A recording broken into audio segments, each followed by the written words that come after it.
Bonjour à toutes et à tous, je ne sais pas si vous m'entendez bien et vous voyez mon écran. Salut Charles, salut Vlad, salut Yann, est-ce que tous les trois vous m'entendez bien? Allez, on va pas faire long, je vais pas vous embêter trop longtemps, on est là pour faire le tour d'horizon des marchés, de voir un petit peu qu'est-ce qui se passe, dans quel type de contexte est-ce qu'on évolue. Ok, merci Philippe, salut Vlad, salut tout le monde.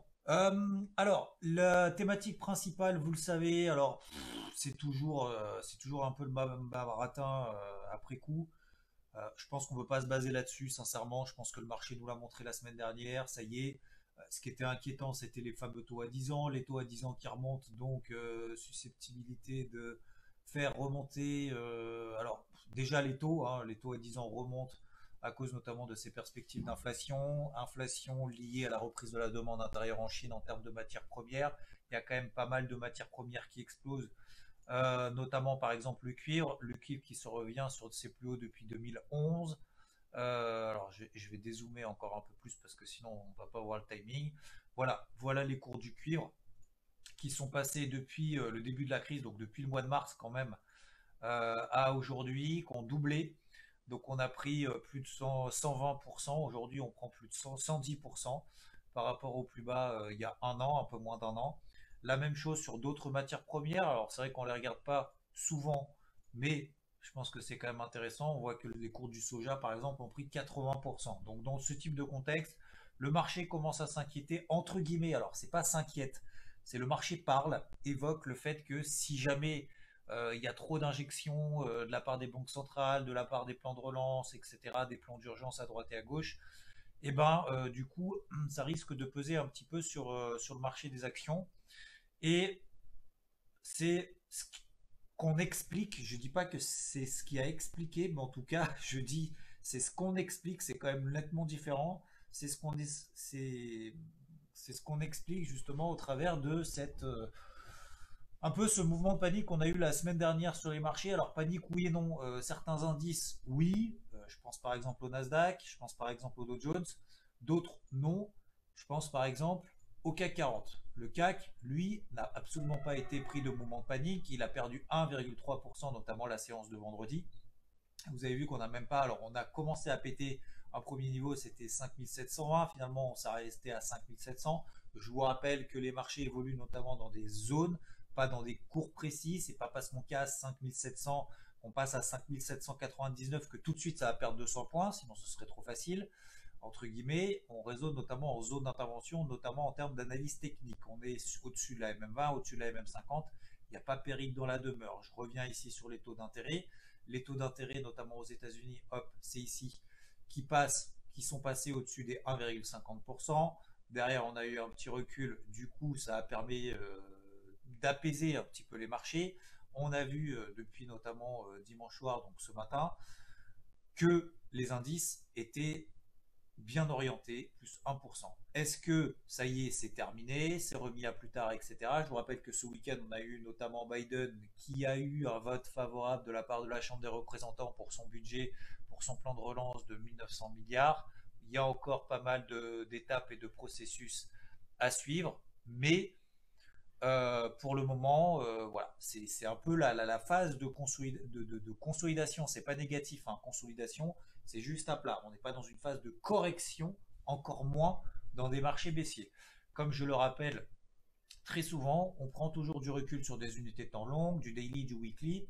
Ça nous permet de prendre du recul, mais concrètement, ça permet aussi de calmer les ardeurs, qu'elles soient d'ailleurs euphoriques, qu'elles soient optimistes ou qu'elles soient pessimistes, qu'elles soient euphoriques, qu'elles soient dans des moments de panique. On prend le CAC, toujours dans des tendances haussières, etc. Alors, très rapidement, pourquoi est-ce que je mets une alerte ici? Parce que moi, j'estime, par rapport à ce qui s'est passé la semaine dernière, je pense que le marché va toujours quand même s'en rappeler. On a eu quand même des grosses impulsions baissières, que ce soit sur le SP500, que ce soit par ailleurs, par exemple, sur le Nasdaq, qui, a, qui lui est passé sous sa MM50 daily. Contrairement à d'autres indices, le DAX, on est légèrement passé en dessous de la MM50, puis finalement on la réintègre. Alors le DAX, je pense que c'est le pire. Pourquoi c'est le pire? Parce que si on prend ici des unités de temps daily, si on prend le temps de regarder un peu ce qui se passe depuis maintenant quelques temps, Sincèrement, là-dedans, je ne sais pas si vous arrivez à voir quelque chose en daily. Si vous y arrivez, franchement, bravo. Parce que avec ces bougies daily, rouge, verte, rouge, puis finalement verte, et puis finalement on termine en doji sur la MMA, sincèrement, euh, je pense qu'il y a peut-être mieux à faire ailleurs. En tout cas sur ces unités de temps-là. Sur le CAC, c'est un peu différent parce que voilà, on travaille des zones qui sont quand même relativement claires d'un point de vue technique. C'est toujours facile après coup, mais voilà, il y a au moins quelque chose qu'on arrive à dessiner quand même quelque part. L'indice Nasdaq, la semaine dernière, c'est celui que j'ai travaillé à la vente. Pourquoi? Parce qu'on est toujours sous une pression baissière. C'est celui qui baisse le plus. Suite, on retourne vers les valeurs cycliques, donc les valeurs qui évoluent en fonction du contexte économique parce qu'on anticipe une reprise économique. On se délaisse des valeurs qui ont bien performé depuis un an, notamment les technos. Donc on se déleste un peu des technos, on revient sur les valeurs cycliques. Ça nous donne notamment un indice Nasdaq qui est sous pression. D'accord? Sous pression jusqu'à quand? En tout cas, pour le moment, sur le Nasdaq, alors là, on est en train de repasser les 13 000, 13 100. Déjà, tant qu'on tient à très court terme les 13 100, pour le moment, on est toujours dans une tendance baissière. À très court terme, je parle. Les 13 300, si on devait repasser au-dessus des 13 300, ce serait, on signe le fait que tout le mouvement correctif qu'on a eu ici, finalement, c'était ce que j'appelle du bear shit, c'est-à-dire juste un piège, pas un piège, mais en tout cas, c'était juste un mouvement d'excès, un petit mouvement de sueur froide qui finalement est remis à plus tard. Donc ces deux grosses zones sont pour moi intéressantes, importantes, 13 100, 13 300. Voilà. Si on devait passer au-dessus des 13 300, ça, c'était juste un épiphénomène dans une tendance haussière qui reste quand même intacte depuis maintenant le mois de mars et depuis le plus bas qu'on a réalisé dans le pire de la crise, en tout cas du Covid. Vous voyez que les plus hauts d'avant Covid sont nettement plus bas que les cours actuels. Hein. Donc pour le moment, on n'est absolument pas dans un marché baissier. On est encore 30% au-dessus des plus hauts qu'on avait atteints, qu'on avait réalisé juste avant le début du Covid. C'est absolument hallucinant. Donc on n'est absolument pas pour le moment dans une phase de retournement de marché, mais pression baissière sous ces deux niveaux, oui. Excusez-moi. Concernant le Dow Jones, 13 000, 13 100, pardon, 13 000, je vais arriver, je vais revenir. 31 300 sur le Dow Jones, c'est le bas du range dans lequel on évoluait depuis quand même quelques temps. On est sorti par le haut, sorti par le bas, on fait des excès haussiers et baissiers. Là, a priori, cet après-midi, le Dow, donc à 15h30, devrait ouvrir a priori au-dessus des 31 250, donc pile poil sur cette zone-là. Pullback ou pas, le marché nous le dira, mais en tout cas, là, on s'attaque quand même à un gros morceau. Parce que si jamais on réintègre ce range-là, ça voudrait dire que le mouvement de vendredi, c'était un mouvement d'excès, un mouvement tout simplement d'excès. On revient sur la MM50, on est toujours dans une dynamique haussière. Je vous rappelle que le meilleur moyen de prendre aussi du recul, si on n'est pas capable sur des unités de temps, notamment daily, je vous invite à inverser le graphique, à changer la couleur des bougies et de prendre simplement du recul sur ce genre de choses. Est-ce que ça vous suggère pour le moment de prendre des positions à l'achat à moyen terme? Peut-être.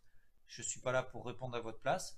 Mais oui, effectivement, on a un flux. On a un pullback qui est en train de se mettre en place ici. Donc, comme je le disais, sur les 13 250. Est-ce que ça donne envie d'acheter à tout prix, n'importe comment, pour viser une grosse correction, du coup une vive accélération dans ce type de configuration-là sur le marché? Okay, donc il y a des niveaux qui sont importants, des niveaux qui ont été matérialisés et concrétisés, 30 009, 31 280. Donc ça va être intéressant de voir un petit peu cette réaction sur les 31 280. Et si le marché, finalement, on va remettre les graphiques à l'endroit, si le marché, finalement, dans le courant de la journée, confirme le fait qu'il y a pris une ouverture à plus 1%, des marchés, finalement, on termine à plus 1,5%, plus 2%, ça veut dire que les craintes, finalement, sont remises à plus tard. Donc, du coup, ça nous donne, sur le dollar, une phase de rebond technique qui était d'ailleurs dans un premier temps liée à cette aversion au risque, donc liée à ce mouvement un peu baissier qu'on a eu la semaine dernière sur les, en tout cas temporaire, au moins temporaire, sur les indices. On est toujours dans une dynamique baissière. J'ai travaillé ce matin notamment short, c'est plus le cas parce que j'ai plus de position, mais j'ai travaillé short par exemple sur l'eurodoll. Pourquoi? Parce que l'eurodoll, on a une grosse mèche une vive impulsion baissière. On a cette zone des 1,2060, 1,2050 qui est somme toute très importante, une zone qui a été testée quand même depuis maintenant la fin de l'année dernière, donc c'est-à-dire décembre, début janvier, etc., etc. Donc là, c'est une grosse zone qu'on est en train de tester.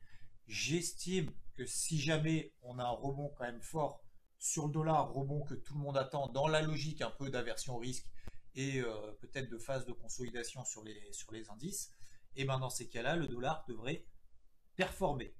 Pour le moment, on est simplement aujourd'hui dans une petite phase de latéralisation. On fait sur des unités vraiment très très courtes. On peut voir ici la matérialisation d'un range. Donc c'est pour ça que j'ai mis une grosse alerte ici. Si jamais ça pulse là au-dessus, j'accompagnerai et je continuerai à travailler notamment un plan de vente sur l'euro contre le dollar, parce que le dollar monte, euro-dollar baisse, a priori avec un niveau d'invalidation au-dessus des 1,2080, 1,21. Ça c'est le gros, pour moi, le gros du gros niveau d'invalidation de cette pression baissière qui est mis en place depuis maintenant 2-3 séances. Ok, voilà de manière très concrète. L'or, l'argent, bah, on a des petites phases de rebond, que ce soit sur l'or ou sur l'argent. Alors attention sur l'or, hein. Il faut vraiment, vraiment faire attention sur l'or. Pourquoi? Parce que je vois beaucoup de personnes qui essayent d'acheter le point bas. Peut-être, hein, tant mieux, ça marche peut-être. Mais je rappelle quand même qu'on est dans une tendance baissière très très forte. MM20, MM50, on est bien en dessous. On est passé en dessous de cette grosse zone des 1760 $, qui à mon sens était plutôt d'ailleurs un niveau d'achat. Ça a fonctionné une fois, deux fois. La troisième, il n'y a eu absolument aucune réaction et derrière, ça s'est effondré. Pourquoi? Parce qu'on a eu un mouvement d'aversion au risque. Les indices baissent, on a besoin de cash, on a besoin de marge et d'autant plus que le dollar monte. Donc pour le moment, l'or et l'argent, mais surtout l'or, ne fait pas office de valeur refuge à très court terme lorsqu'on a besoin de cash et lorsqu'il y a des mouvements brusques sur les indices. Et ben, on se déleste à très court terme, je ne parle pas dans une optique moyen-long terme de valeur refuge, mais à très court terme, on n'a pas besoin d'or. Donc, du coup, l'or est mis sous pression. Et là, techniquement, on a une très très belle zone qui a été formée sur les 1760 $ déjà depuis pas mal de temps. Précédent support fait office de résistance. Tant qu'on reste là en dessous et au moins on ne valide pas un breakout daily, c'est-à-dire qu'on ne passe pas au-dessus des plus hauts de la bougie précédente, pour le moment, attention, attention, pour le moment, on est vraiment sous pression baissière. Je ne dis pas qu'on va aller à 1650, mais moi, ça, techniquement, ça ne me donne pas envie de payer plus que ça, si ce n'est juste de dire ça a trop baissé, je pense que ça a monté. Si jamais on a peut-être, alors le prochain niveau, qu'est-ce que ça peut être? Ça peut être ce niveau-là des 1660 $, donc que j'évoquais, la borne basse de ce canal descendant, etc. Ça sera un point d'achat offensif dans un premier temps, mais je pense que c'est plus intéressant, notamment l'argent. Pourquoi? Parce que regardez l'argent, contrairement et à l'opposé de ce qui se passe sur l'or, qui est sous sa MM20 et sa MM50, l'argent est au-dessus de sa MM50. Oui, on est passé sous la MM20, pas de problème. Par contre, vous voyez qu'on est quand même plutôt dans une tendance haussière. Donc, c'est peut-être plus intéressant de privilégier l'argent que l'or, si et seulement si, bien évidemment, on a des signaux. C'est pour ça que j'ai mis une alerte sur les 27 $, au-dessus de 27 $. Bah, j'estime que ça peut être intéressant. Pourquoi?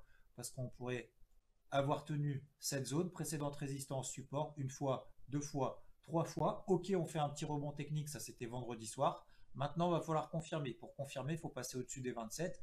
Et là, ça permettrait effectivement de libérer un potentiel un petit peu plus intéressant, mais pour le moment, c'est pas le cas. On peut être tout simplement dans un pullback, d'un petit canal qu'on a ici en H4, etc., etc. Ok, voilà les gros niveaux que je surveille. Le pétrole fait partie de ces actifs qui ne font que monter, une montée incessante, même s'il a pris 90% depuis le début du mois de novembre. Ça continue, ça continue. Voilà. Ce que je voulais dire surtout, attention à ne pas tirer de conclusions trop hâtives. Alors, bon, je prends le DAX, mais je l'oublie, même sur le CAC.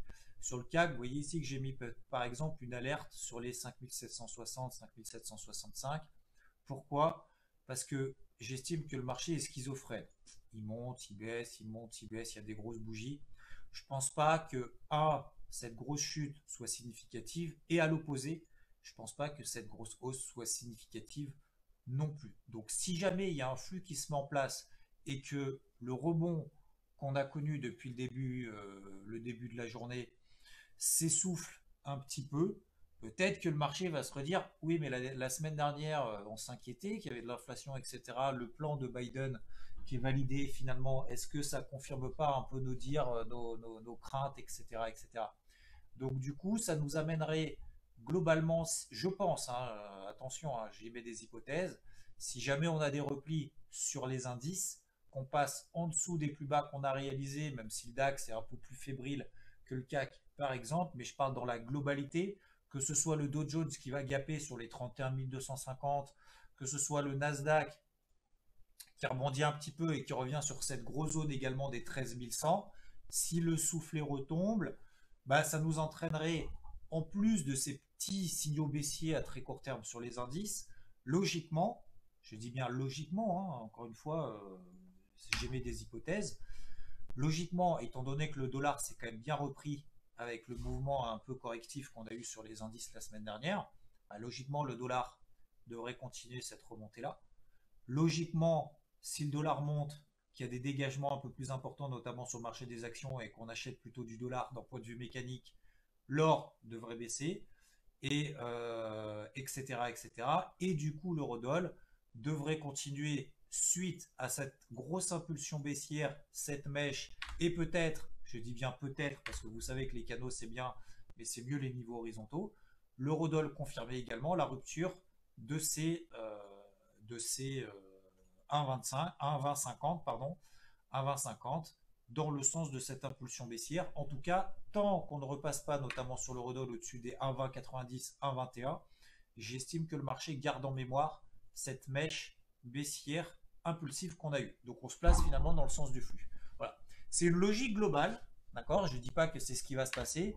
J'explique simplement, là, aujourd'hui, lundi 14h18, pour le moment, ce que le marché me donne comme élément et comme information. Alors certes, pour le moment, sur le dollar par exemple, on est dans une tendance baissière très très forte, je le conçois, pas de souci, mais j'ai quand même beaucoup de mal et beaucoup de difficultés à être sûr que ça, le mouvement impulsif, le flux, la grande impulsion que nous a montré dont le marché est capable, nous a montré dont il est capable, notamment par exemple sur le dollar, je doute qu'il faille avoir trop de convictions fortes du fait que ce mouvement-là, c'est à mettre à la poubelle.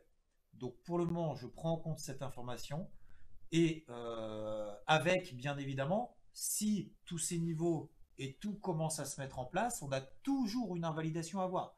Il n'y a aucune certitude sur rien. La seule certitude qu'on peut avoir, c'est tout simplement d'essayer de commenter a posteriori ce qui se passe. Donc on est obligé de fixer notamment ces plans d'intervention à très court terme. On a des niveaux d'invalidation qui sont matérialisés par les points hauts et les points bas qu'on a réalisés aujourd'hui.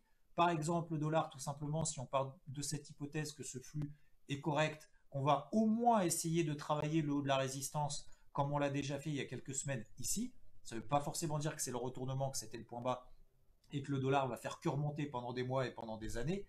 Absolument pas. Hein. Je ne suis pas en train de dire qu'on est en train de retourner cette grosse tendance qu'on est ici.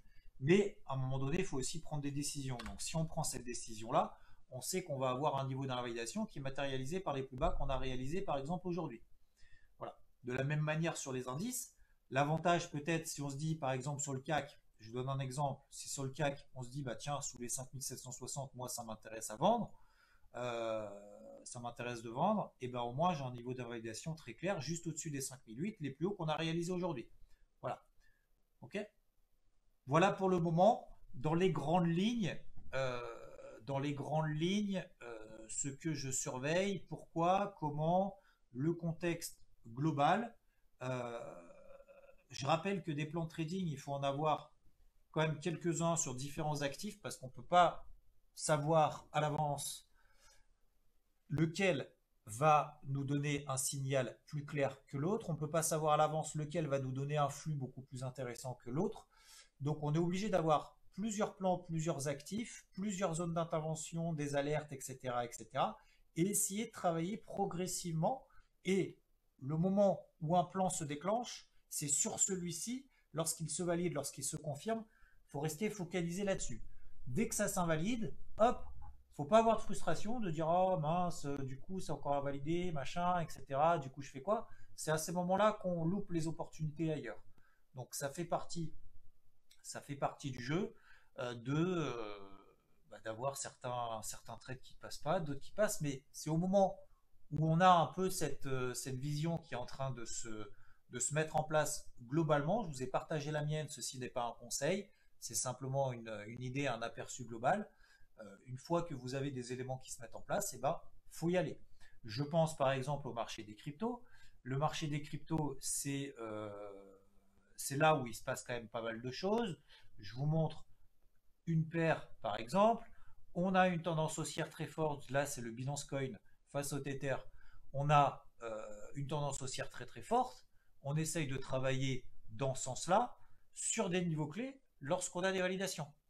Voilà. Et une fois que ça sera invalidé, par exemple là j'ai un gros niveau d'invalidation juste sous la MM20 ici, pour prendre cet exemple-là, je peux prendre l'exemple du Bitcoin qui est toujours dans une tendance haussière très très forte et à chaque fois que le Bitcoin perd 20, 25, un quart de sa valeur, ça y est, c'est la fin, machin, etc. Sauf que si on prend simplement du recul, bah, on trace simplement une MM50, il n'y a pas besoin d'avoir 15 milliards d'indicateurs, hein. On trace une MM50, on est au-dessus, on est en dessous. Tendance haussière, tendance baissière. Tendance neutre. Tendance neutre à très court terme, sous la MM20 daily qui est plate. Tendance haussière pour le moment, donc à très court terme, neutre, autour de la MM20 qui est plate. Tendance court terme, haussière, au-dessus de la MM50 et du précédent niveau. Ça nous donne ce que j'appelle une tendance primaire, la tendance de fond, qui est toujours haussière, un gros niveau d'invalidation sous les 40 000 dollars. Tant qu'on passe pas pour le moment sous les 40 000, 41 000 dollars à la louche, c'est exactement la même chose ici. Je l'évoquais, si vous vous souvenez ici, c'est exactement la même chose. Ouh là là, ça y est, c'est la fin, ça baisse, ça montera plus, etc. Ben non, on est au-dessus de la MM50, ça tient une fois, deux fois, trois fois, et puis à un moment donné, on a un plan, à un moment donné, voilà, un signal qui va nous être donné. En fait, un signal, c'est quoi? C'est la représentation, c'est la matérialisation par les prix, qui est une psychologie pas qui est en train de changer, mais en tout cas qui est en train de se déclencher sur le marché. Et ça, c'est important parce que c'est avec ce type de bougie qu'on va se dire, ça y est, mon plan il est en train de se valider, les acheteurs sont avec moi, je l'accompagne, j'y vais, j'y vais, j'y vais. Et là, c'est la même manière, c'est-à-dire que lorsqu'on a des phases de conso, bah, on laisse les vendeurs sortir. Une fois que les vendeurs sont sortis et que les acheteurs se disent, bah tiens, ça y est, on va y revenir, c'est le moment, j'ai pas envie de louper le train, ça nous donne derrière par les prix finalement une bougie, une figure, un niveau, quelque chose qui semble intéressant. Et on accompagne finalement un peu la mode. C'est la mode à très court terme sur les marchés, c'est un peu le même principe, hein. Euh, donc on suit le mouvement tout simplement. Le marché a toujours raison, vaut mieux être avec que d'être contre, hein. On peut avoir tort beaucoup plus longtemps que ce qu'on est solvable. Donc plutôt que d'essayer de chercher à anticiper, on essaye de travailler en fait plusieurs actifs, plusieurs plans, un sens directionnel prioritaire jusqu'à quand? Jusqu'à ce qu'on ait un niveau d'invalidation. Ce niveau d'invalidation, il est atteint, c'est pas grave. Ça fait partie du marché, ça fait partie du jeu. On met poubelle, on sort en gain, en perte, à zéro, peu importe. Et puis on essaye de travailler là où le marché nous conforte dans notre opinion, dans notre stratégie, dans notre plan de trading. Voilà, c'est pour ça que je vous ai évoqué les miens. C'est peut-être pas ce qui a marché. Il y a des semaines, je balance tout. Il y a des semaines, tout se valide. Il y a des semaines, c'est voilà. Mais ce qui va faire la différence entre une semaine moyenne et une très bonne semaine, pour qu'on ait une très bonne semaine, il faut préparer tout ça un peu en amont, préparer le terrain. Une fois qu'on a préparé le terrain, là où ça se déclenche, on y va, on y va, on y va. Voilà. C'est la raison pour laquelle, moi, la semaine dernière, j'ai insisté dès le lundi, notamment sur le Nasdaq, dans cette logique de on se déleste des valeurs techno, on privilégie les valeurs industrielles. Et d'ailleurs, c'est au même moment, je ne sais pas si vous vous souvenez, mais je vais vous le montrer, le Nasdaq était en train de baisser, baisser, faire que des bougies rouges. À ce moment-là, la semaine dernière, on avait quoi sur le Dow Jones? On avait des nouveaux records historiques. Donc mon erreur a peut-être été la semaine dernière de me focus peut-être trop sur le Nasdaq à travailler à la vente, jusqu'à temps qu'on ne pète pas sous les 13 370. Et du coup, bah, j'étais que concentré là-dessus, mais rien ne m'aurait empêché, rien ne m'empêchait d'ailleurs de travailler pourquoi pas le Dow Jones à l'achat, parce qu'on tenait cette zone, on tenait les 31 200, et il y avait une logique derrière de contexte global. Et je vous le dis en toute franchise, je l'ai loupé ce moment. Alors qu'en fait, dès l'open après de jeudi, dès l'ouverture, on a vu quelques mèches ici et là.